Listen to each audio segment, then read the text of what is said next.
अब्दुल्ला बिन मसूद रजी अल्लाह तआला अन्हु से एक आदमी ने कहा, जी वो जो नौजवान आपकी मजलिस में बैठते ना, आपका उससे जरा ताल्लुक है, वो शराब पीता है, आप उसको ना बिठाया करें।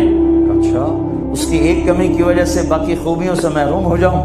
अल्लाह ने काउंटिंग रखी है, परफेक्शन नहीं रखी। अल्लाह ने कहा 100 नंबर लोगे तो पास करूंगा। अल्लाह का नेकियां ज्यादा होंगी, गुनाह थोड़े होंगे, पास कर दूंगा। मेरे अपने इलाके का वाक़या, एक जमींदार थे, बड़े गालियां भी बहुत देते थे, जिक्र भी बहुत करते थे।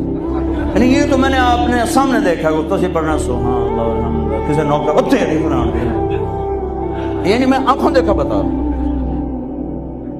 फिर दोबारा दरूद पढ़ना, फिर वो फौत हो गए।